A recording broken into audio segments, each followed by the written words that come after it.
Website पर आने के बाद सबसे पहले आपको अकाउंट बनाना होता है। तो अकाउंट बनाने के लिए लॉगिन का एक ऑप्शन दिए गए हैं जिस पर आपको क्लिक करना है, जहां पर बोला जाता है कि अगर आपने मेरी पहचान पोर्टल पर आवेदन किया है तो डायरेक्ट आप अपना यूजर आईडी पासवर्ड डालकर आप लॉगिन कर सकते हैं। होता यह है कि जिन लोगों का अगर आप अप्लाई करते हैं राशन कार्ड, उनका अकाउंट होना चाहिए। ये नहीं कि आपका अकाउंट है और आप अप्लाई कर देंगे, तो ये संभव नहीं है। जिन भी लोगों का आप अप्लाई करते हैं उनका जो हेड होगा फैमिली का, जैसे मान लीजिए किसी परिवार का अगर आप राशन कार्ड बना रहे हैं, उनके परिवार में उनके दादाजी जीवित है या मान लीजिए उनके पिताजी जीवित है, तो उनके पिताजी हेड हुए उस फैमिली का, तो उनके नाम से आप अकाउंट बना लीजिएगा। इस अनुसार आपको इन जानकारी को फिल करना है। तो अकाउंट बनाने के लिए नीचे में ऑप्शन मिलता है न्यू यूजर का, जिस पर क्लिक करेंगे। और ध्यान रखेंगे राशन कार्ड बनाते हैं तो कोशिश करें कि जो उस फैमिली का जो मेन महिला है, जो सबसे बुजुर्ग है, उनके नाम से अप्लाई करेंगे तो ज़्यादातर संभावना ये होता है कि उनका राशन कार्ड जल्दी से जल्दी बन जाता है। ऐसे आप पुरुष के नाम से भी बना सकते हैं, ये आपके ऊपर डिपेंड करता है। जैसे आप साइन इन वाले विकल्प पर क्लिक करते हैं तो सबसे पहले यहाँ पर आपको मोबाइल नंबर डालना है। एक ऑप्शन मिलेगा जनरेट ओटीपी का, जिस पर क्लिक करना है। ओटीपी को यहाँ पर फिल करेंगे। एक ऑप्शन सबमिट का मिलेगा, जिस पर क्लिक करेंगे। फिर उनका जो फर्स्ट नेम होगा इस बॉक्स में डालेंगे, लास्ट नेम जो होगा इस बॉक्स में डालना है। उनका डेट ऑफ बर्थ जो भी होगा कैलेंडर के माध्यम से पहले साल को चुन लीजिएगा, जो महीना होगा उसे चुनिएगा, जो डेट होगा उसे चयन कर लेना है। जेंडर उनका क्या है, मेल है या फीमेल है, उसकी जानकारी आपको बतानी है। उनका जो भी एक यूजर आईडी बनाना चाहते हैं आप बना सकते हैं। यूजर आईडी में कुछ जो है ABCD का अक्षर आप यहाँ पर दे सकते हैं, कोई भी यहाँ पर अंक दे सकते हैं, और बाकी ये जो है @जन परिचय.gov.in ये रहेगा ही। बाकी पासवर्ड बनाना है, उसमें ध्यान रखिएगा ABCD का बड़ा अक्षर दे दीजिएगा, छोटा अक्षर, सिंबल, अंक, इस प्रकार का पासवर्ड बनाएंगे। उसी पासवर्ड को कंफर्म करेंगे। इस चेक बॉक्स पर टिक करने के बाद आई एग्री करेंगे और रजिस्टर वाले विकल्प पर क्लिक करेंगे।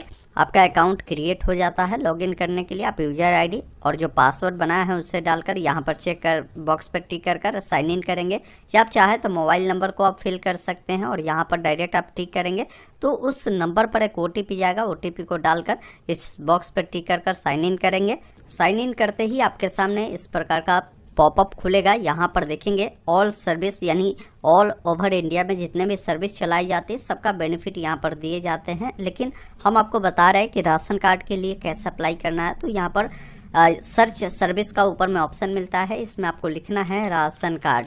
जैसे ही राशन कार्ड लिखकर सर्च करेंगे आपके सामने Bihar ration card online apply का लिंक मिलेगा, इस पर क्लिक करेंगे और एक्सेस नाउ का जो ऑप्शन मिलते हैं जिस पर आपको क्लिक करना है। क्लिक करने के बाद आपके सामने इस प्रकार का पॉपअप आएगा। फिर पुनः आपको लॉगिन वाले विकल्प पर क्लिक करना है। थोड़ा सा आपको वेट करना है। इस प्रकार आपके सामने इंटरफेस आ जाएगा, जहां पर देखेंगे एक ऑप्शन आपको बताया गया है रेड में अलर्ट है, एक प्रकार से इसको ध्यान दीजिएगा। बताया गया है कि आवेदक नए राशन कार्ड के लिए अपना आवेदन करने की प्रक्रिया शुरू करने के 30 दिनों के अंदर में फाइनल सबमिट कर दे, अन्यथा आवेदक को RC ऑनलाइन पर दोबारा आकर अपना पारिवारिक ब्यौरा जो है भरना होगा और आवेदक को दोबारा रजिस्ट्रेशन करने की आवश्यकता नहीं है। मतलब अगर आप इस पर आते हैं आवेदन करना चाहते हैं तो 30 दिनों में फॉर्म को सबमिट करें। 30 दिन में अगर फॉर्म को सबमिट नहीं कर पाते हैं तो जो रिकॉर्ड आपने जहां तक भरा होगा जरूरी नहीं कि वहां तक रहेगा। आप सिर्फ अपना मोबाइल नंबर, ईमेल आईडी को डालकर जब लॉगिन करेंगे पोर्टल पर तो आपको अपना जो ब्यौरा है, पारिवारिक ब्यौरा भरना होगा और सबमिट करना होगा। रजिस्ट्रेशन करने की आपको आवश्यकता नहीं है। अब आपको अप्लाई करना है तो उससे पहले यहाँ पर डॉक्यूमेंट की जानकारी आप जरूर देख लें कि आपके पास होना क्या क्या चाहिए। जैसे बताया गया कि आपके पास आधार कार्ड का सेल्फ अटेस्टेड होनी चाहिए, मतलब आधार कार्ड का जेरोक्स के नीचे आपकी साइन होनी चाहिए। आपका बैंक खाता होना चाहिए जिस पर खाताधारी का जो नाम है, उनका बैंक खाता संख्या है, बैंक का नाम है, IFSC कोड है, स्पष्ट होना चाहिए और ये भी 100 अभिप्रमाणित यानी सेल्फ अटेस्टेड होनी चाहिए। बाकी आपका जो निवास प्रमाण पत्र है वो भी सेल्फ अटेस्टेड होनी चाहिए। आपका जो पारिवारिक फ़ोटो है सभी फैमिली वाला, वो फ़ोटो होना चाहिए। उसके अलावा बताया गया है कि आवेदक का सिग्नेचर होना चाहिए। अगर कोई दिव्यांग है तो दिव्यांग प्रमाण पत्र यहाँ पर देना होगा, इनकम सर्टिफिकेट आपको देना होगा, कास्ट सर्टिफिकेट देना होगा। तो इन तमाम दस्तावेज अगर आपके पास है तो आप डायरेक्ट अप्लाई कर सकते हैं। अप्लाई करने के लिए ऊपर में ही ऑप्शन मिलता है अप्लाई का, और एक ऑप्शन यहाँ पर मिलता है न्यू अप्लाई का, जिसमें 2 ऑप्शन मिलता है, एक आपका रूरल है और दूसरा अर्बन है। अगर आप ग्रामीण क्षेत्र के हैं तो फर्स्ट ऑप्शन रूरल को चुनें, अगर आप शहरी क्षेत्र वाले हैं तो अर्बन को चुनेंगे। तो हम ग्रामीण क्षेत्र के हैं तो रूरल पर टिक करेंगे। जैसे ही यहाँ पर टिक करेंगे तो आपके सामने न्यू राशन कार्ड के लिए नया फॉर्म खुलता है, जिसमें आपका कुछ जानकारी पहले से फिलअप रहेगा। अब यहाँ पर आपको अनुमंडल अपना बताना है, बाकी जो आपका ब्लॉक पड़ता है यहाँ से आपको ब्लॉक चयन करना है, जो पंचायत पड़ता है उसका लिस्ट आ जाएगा, पंचायत आप चयन करिएगा, विलेज को यहाँ से आपको चयन करना है। अब यहाँ पर राशन कार्ड के आवेदक का विवरण, मतलब जिनके नाम से अप्लाई कर रहे हैं उनका नाम आपको बताना है। उनका जो भी नाम होगा यहाँ पर आवेदक का इंग्लिश में नाम लिखना है। मान लीजिए उसका नाम ABC है तो आप यहाँ पर ABC लिखेंगे, और उसका जो हिंदी में नाम है आप यहाँ पर लिखेंगे। जैसे इंग्लिश में लिखने के बाद जैसे ही स्पेस डालेंगे वो हिंदी में आएगा। ये जो फॉर्म है ये डेमो पर्पज से हम आपको बता रहे हैं, तो ये जो डाटा है ये एक्चुअल डाटा नहीं है। आप फॉर्म जब फिल करेंगे तो जिन कैंडिडेट का है उनका आधार कार्ड या अन्य कोई भी डॉक्यूमेंट को अपने सामने रखें और उनका सही डिटेल फिल करेंगे, अन्यथा आपका फॉर्म गलत हो जाएगा। हम आपको वीडियो बनाने के लिए एक सिंपल डाटा बता रहे हैं, क्योंकि एक्चुअल डाटा हम लोग को बताना अलाउ नहीं होता है यूट्यूब पे, अन्यथा वीडियो रिमूव हो जाता है। फिर यहाँ पर देखिए, आवेदक अगर महिला है तो उनके हस्बैंड का नाम दीजिएगा, अगर कोई पुरुष है तो उनके पिता का नाम इंग्लिश में आप यहाँ पर लिख सकते हैं। जैसे ही आप इंग्लिश में लिखेंगे तो हिंदी में भी आपको लिखना होगा, तो इंग्लिश लिखने के बाद स्पेस डालिएगा तो हिंदी यहाँ पर आ जाएगा। बाकी पूरा एड्रेस उनका बताना है कि एड्रेस किस अकॉर्डिंग है, तो एड्रेस बहुत ही सिंपल प्रोसेस है बताने का। आप विलेज कर विलेज लिख दीजिएगा, जो भी विलेज होगा उसका नाम, फिर कॉमा लगाकर पोस्ट ऑफिस डाल दीजिएगा, फिर कॉमा लगाकर पुलिस स्टेशन डाल देना है। इस प्रकार उनका जो एड्रेस है आप फिल कर दीजिएगा। बाकी उनका जेंडर क्या है, वो पुरुष है या महिला है, उसकी जानकारी आप यहाँ से चयन करेंगे। उनका डेट ऑफ बर्थ क्या है, यहाँ से कैलेंडर की मदद से पहले जो भी उनका साल होगा आप अपने अकॉर्डिंग यहाँ से चुन लीजिएगा।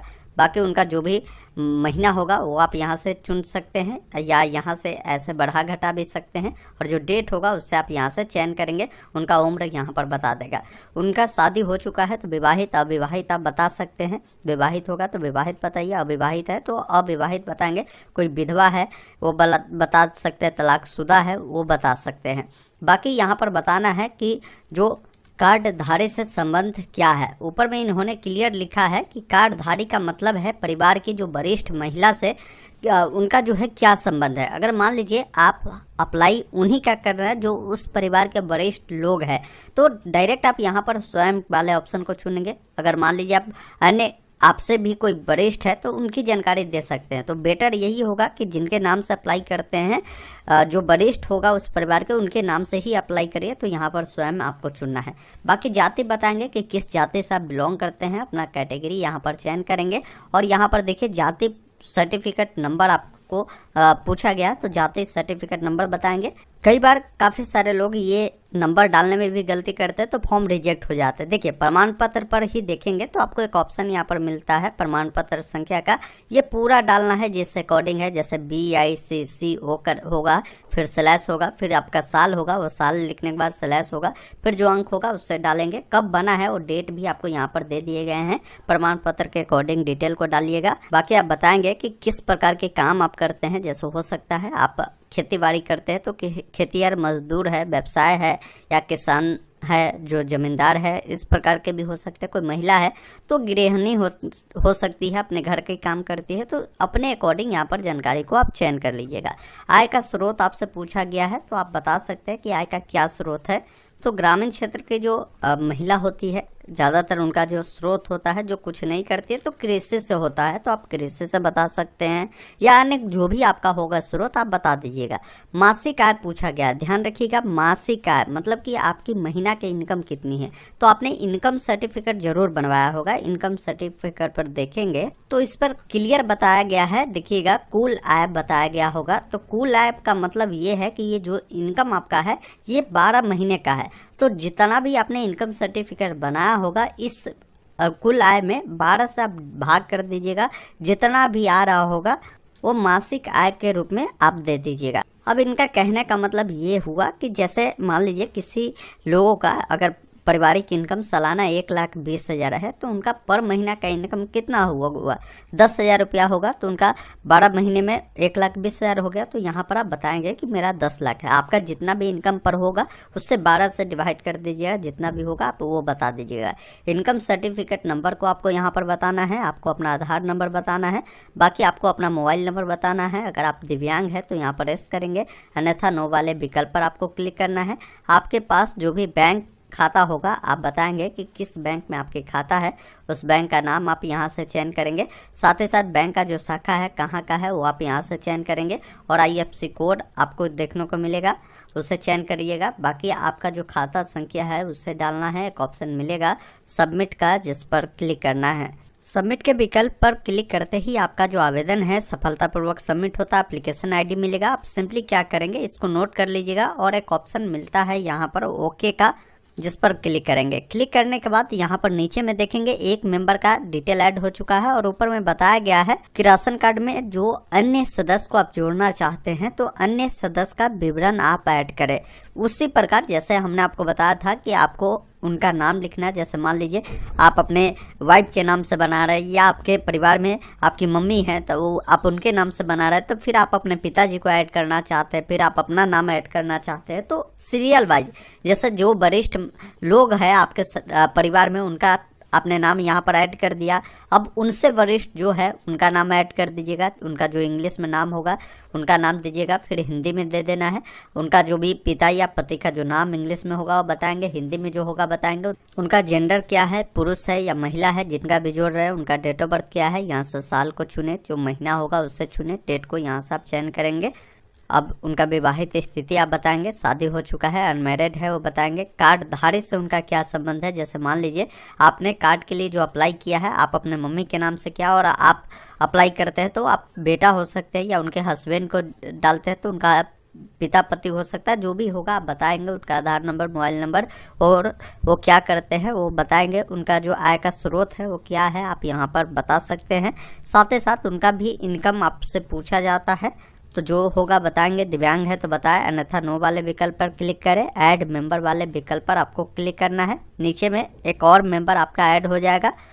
इस प्रकार जितने भी लोगों को ऐड करना है उन सबका डिटेल यहाँ पर आप फिल कर यहाँ पर ऐड कर सकते हैं। जितने भी उनके परिवार के मेंबर होंगे उन सबको इस प्रकार देखेंगे मेंबर सब ऐड होता चला जाएगा। आप ओके कर दीजिएगा, नीचे में उसका लिस्ट आपको मिल जाएगा। अब आपको डॉक्यूमेंट अपलोड करना है। इसके लिए यहीं पर ऊपर में ही आपको एक ऑप्शन मिल जाते हैं गो फॉर डॉक्यूमेंट अपलोड का, जिस पर क्लिक करना है। और दूसरा तरीका ये भी है, अप्लाई वाले विकल्प पर आप क्लिक कर यहाँ पर एडिट एप्लीकेंट पर क्लिक करेंगे तो एक ऑप्शन यहाँ पर भी मिलता है। जब फैमिली मेंबर आप ऐड कर लेते हैं तो अपलोड डॉक्यूमेंट का आप इस पर भी क्लिक करेंगे तो आपको डॉक्यूमेंट अपलोड वाले पेज पर ही रिडायरेक्ट करेगा। यहाँ पर देखिए सबसे पहले देखिए आपको कुछ डॉक्यूमेंट देनी होगी, जिसमें आपको फैमिली फोटो होना चाहिए जो 100 KB तक चलेगा। उसके बाद जिनके नाम से आप अप्लाई कर रहे हैं उनका सिग्नेचर 100 KB में आपको अपलोड करना है। बाकी आप जिनके नाम से अप्लाई कर रहे हैं उनका जो आधार कार्ड है उसके नीचे जैसे दोनों कॉपी को करवा कर नीचे में उनका साइन जरूर करवा दीजिएगा। उनका आधार कार्ड अपलोड करिएगा। उनका पासबुक अपलोड करना है, जिसमें क्लियर ऑप्शन उनका नाम, account number, IFSC code, bank का नाम, ये सब मेंशन होना चाहिए और उस पर भी आपका नीचे में साइन होना चाहिए, उसको अपलोड करिएगा। आपको अपना जो निवास प्रमाण पत्र है उसको भी नीचे में साइन कर आपको अपलोड करना है। बाकी जितने भी फैमिली मेंबर को आपने ऐड किया होगा तो उसका सामूहिक जो फोटो होगा वो आपने यहाँ पर अपलोड कर ही दिया है। आप यहाँ पर टिक करना है, मतलब यहाँ पर टिक करना है कि क्या क्या डॉक्यूमेंट आप दे रहे हैं। बाकी आप अपना सिग्नेचर भी लगाए हैं, यहाँ पर आपको टिक करना है। अगर आप दिव्यांग होंगे तो दिव्यांग प्रमाण पत्र देंगे तभी टिक करें, नहीं तो इसको अनटिक ही रहने देंगे। इनकम सर्टिफिकेट देना है। अब देखिए डॉक्यूमेंट कहाँ क्या क्या आपको ये जो भी टिक किए है उसको कहाँ अपलोड करना है। तो जैसे फोटो आपने देखा कि पारिवारिक वाला यहाँ पर डालना है, सिग्नेचर आपको यहाँ पर डालना है और यहाँ पर बताया गया है कि जो भी आपने डॉक्यूमेंट, जैसे आपका ये आधार कार्ड हो गया, आपका बैंक पासबुक हो गया, आपका रेसिडेंट सर्टिफिकेट हो गया और अन्य जितने भी परिवार के लोगों को आपने जोड़ा है उनका आधार कार्ड सेल्फ अटेस्टेड जो होगा उन सबको एक PDF में आपको बनाना होगा। तो इसके लिए आपको ज़रूरत पड़ेगा कन्वर्ट जेपीजी टू पीडीएफ ये वेबसाइट है, गूगल में इतना लिखिएगा, ये वेबसाइट मिलेगा, जिसको क्लिक करने के बाद यहाँ पर जो भी फाइल आपका होगा जेपीजी वाला, जिसको आपने स्कैन कर सेल्फ अटेस्टेड कर रखा होगा, उससे इस प्रकार क्या करेंगे, चयन कर लेंगे। मान लीजिए 5-6 डॉक्यूमेंट है, इस प्रकार सबको साइन कर रखे, जो भी है उसको डालने के बाद ओपन करें। इस प्रकार सभी डॉक्यूमेंट आपका देखने को मिलेगा। यहाँ से कन्वर्ट टू पीडीएफ पे क्लिक करेंगे, आपका एक ही पीडीएफ में ये सभी डॉक्यूमेंट कन्वर्ट हो चुका है। इसको 1 MB से नीचे रखिएगा और उन तमाम डॉक्यूमेंट को जो यहाँ पर मांगे गए हैं, उन सभी डॉक्यूमेंट को यहाँ पर आपको अटैच करना है। इनकम सर्टिफिकेट आपको अलग से यहाँ पर ऑप्शन दिए गए हैं, तो इनकम सर्टिफिकेट यहाँ पर अपलोड करेंगे। कास्ट सर्टिफिकेट भी मांगेगा, कास्ट सर्टिफिकेट को भी आप अपलोड कर दीजिएगा। और एक ऑप्शन यहाँ पर देखिए मिलेगा अपलोड का, जिस पर क्लिक करना है। जैसे अपलोड पे क्लिक करेंगे डॉक्यूमेंट आपका अपलोड हो जाएगा। अब यहाँ पर देखिए एक ऑप्शन मिलता है गो फॉर फाइनल सबमिशन का, जिस पर आप क्लिक करेंगे। इस प्रकार देखेंगे आपका फॉर्म का फाइनल प्रीव्यू आएगा। एक बार पूरी जानकारी जरूर मिलान कर लीजिएगा। अब आपको सिंपली नीचे आना है। यहाँ पर कुछ प्रश्न आपसे पूछे जाते हैं। इसमें आपसे पूछा जाता है कि आपके पास जो है मोटर जो वाहन होता है 4 पहिया, ये सब नहीं होना चाहिए, पक्का का मकान नहीं होना चाहिए। यहाँ पर सभी पर आप क्या करें, नो वाले जो ऑप्शन है इस पर आपको टिक कर देना है। नीचे आपको घोषणा देना है, इस चेक बॉक्स पर टिक करिएगा। और यहाँ पर देखिए एक ऑप्शन मिलेगा फाइनल सबमिट का, जिस पर आपको क्लिक करना है। यहाँ पर आपको ओके वाले विकल्प पर क्लिक करना है। इस प्रकार आपका फॉर्म सफलतापूर्वक फाइनल सबमिट होता है। ओके वाले विकल्प पर क्लिक करें। नीचे में यहाँ पर इसका एप्लीकेशन फॉर्म डाउनलोड करने का लिंक मिलेगा, इस पर क्लिक कर अपना फॉर्म का प्रिंट आउट डाउनलोड कर सकते हैं। उसके बाद आपको इंतज़ार करना होता है 15 दिनों से 1 महीना के अंदर में। आप समय समय पर लॉगिन कर यहाँ से आप अपना जो स्थिति है एप्लीकेशन स्टेटस, इस पर क्लिक कर उससे भी देख सकते हैं। अगर आपका सारा डॉक्यूमेंट, सारा डिटेल सही पाया जाता है तो आपका राशन कार्ड ऑनलाइन ही बन जाता है। और यहीं पर आपको एक ऑप्शन डाउनलोड करने का भी मिल जाएगा, जिसको आपको क्लिक कर अपना राशन कार्ड को भी डाउनलोड कर लेना होता है। तो इस प्रकार आप इसके लिए ऑनलाइन अप्लाई